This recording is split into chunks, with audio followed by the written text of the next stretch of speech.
Ah, it's Yoshi! Isn't he just adorable? Really, who doesn't love Yoshi? He's cute, he's lovable, comes in multiple colors, and he's the noble steed to one of gaming's most famous mascots. Though how he treats him isn't exactly relevant. And best of all, Yoshi has been in a ton of great games, and even has a few of his own, like Yoshi's Island, Yoshi's Story, and Yoshi on the NES. Huh.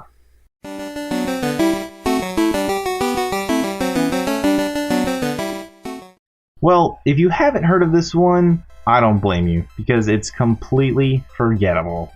And really, why wouldn't it be? Just think about it for a minute. Yoshi made his debut at the launch of the Super Nintendo in Super Mario World, only to digress by starring in his own title later that year, simply entitled Yoshi, on the regular Nintendo. Yoshi is inferior in every single way. But of course that leads to the obvious question, inferior to what? What kind of game is Yoshi? I ironically ask already a few minutes into the review, well beyond the point of losing half my viewers. It's a puzzle game. A puzzle game set in the Mario universe that has the one unfortunate distinction of having come out after Dr. Mario and Tetris, which may come across as mean and unfair, but it's true.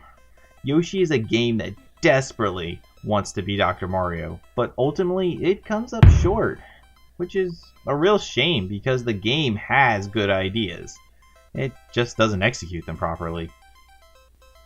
Just at first glance, it's pretty easy to see that there really isn't much going on here. Blocks featuring prominent Mario baddies drop down and you have to eliminate them by placing one on top of the other. If it doesn't seem like much, that's because it's not.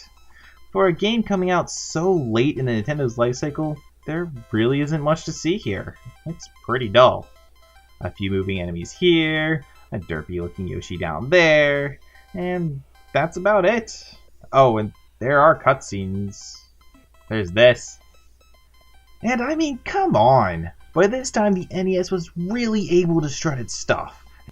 Yoshi is just lacking in that department, and honestly, I blame the game's pacing and the music.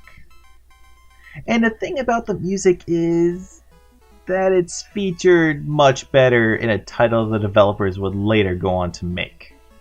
Sound familiar? Listen a little closer. Have you figured it out yet? It's Pokemon!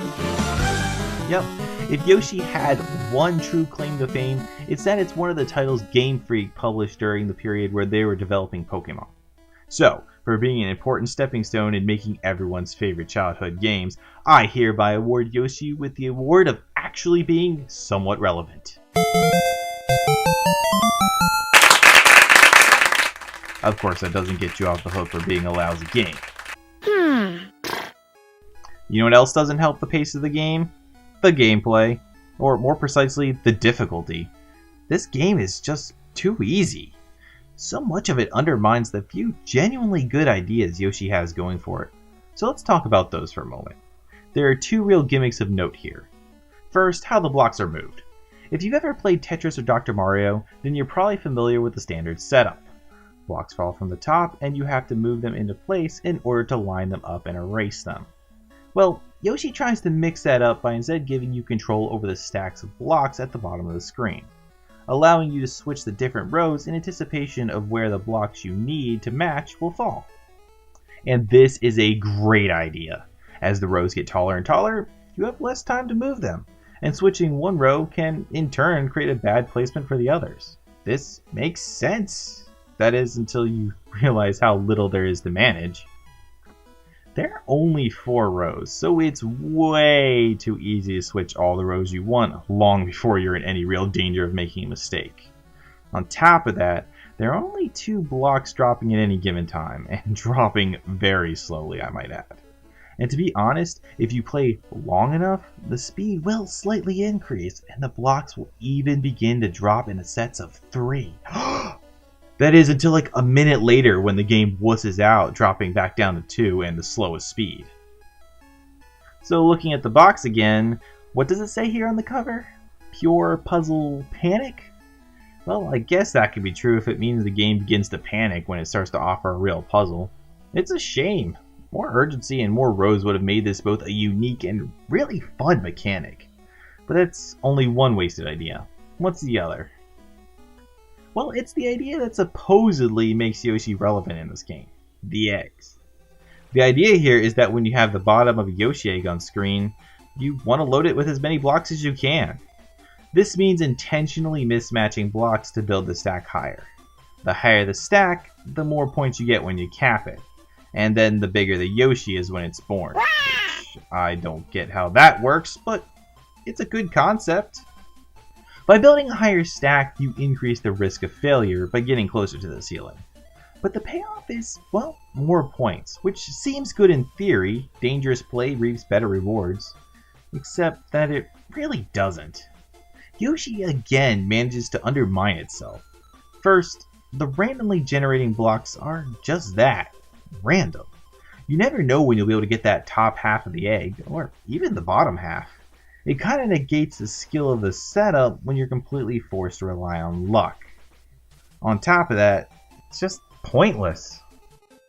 You only have to match up 2 blocks to erase a pair, so setup is pretty much non-existent. And you can keep going for hours. Seriously, I played for over an hour before I intentionally lost just so I can end the game. So in theory, I could just keep playing for hours, racking up the points without ever really having to risk defeat. So why even bother? Plus, it doesn't save. And that's really what it comes down to. Why bother playing this game when there are plenty of far superior puzzle games out there, including ones that take place in the Mario universe, including ones that star Yoshi? Even for the time, this game was still inferior to its predecessors in every way. While it did help pave the way for Pokemon, and had a few good ideas of its own, though poorly executed, I simply can't recommend Yoshi to anyone except the most inexperienced of players. Like toddlers, or your grandparents, or really anyone who's never played a video game before. And even then, I still recommend Dr. Mario over this.